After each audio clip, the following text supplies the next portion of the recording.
Revoyons aujourd'hui le complément d'objet indirect ou COI. Le complément d'objet indirect complète le verbe.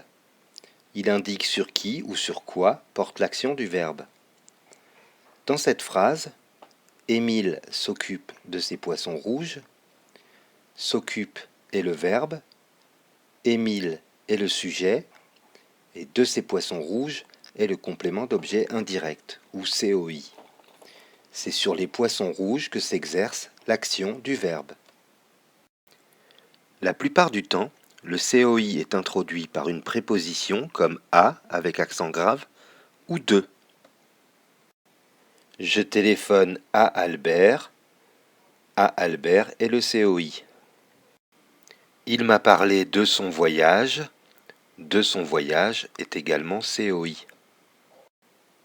Pour retrouver facilement le COI dans une phrase, tu peux poser la question à qui ou à quoi juste après le verbe, ou encore la question de qui, de quoi également juste après le verbe.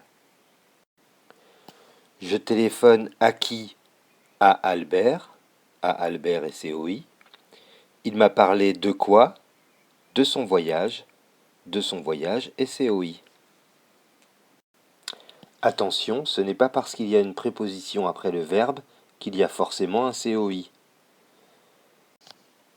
Il s'est reposé à la plage. À la plage est un complément circonstanciel de lieu et non pas un COI. Le COI est un complément essentiel, c'est-à-dire qu'en général, on ne peut pas le supprimer ou le déplacer.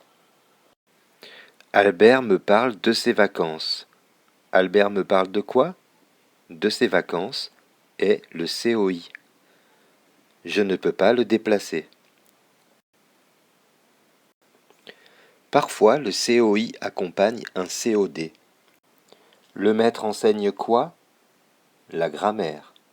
La grammaire est COD. Le maître enseigne la grammaire à qui?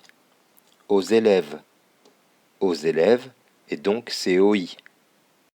Mais comme ce COI vient après le COD, on l'appelle plutôt complément d'objet second ou COS.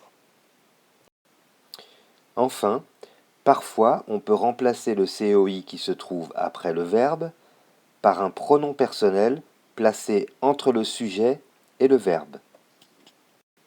On parle alors de pronom personnel COI. Et voilà, tu sais maintenant ce qu'est un complément d'objet indirect ou COI et comment le repérer dans une phrase. À bientôt pour de nouvelles aventures.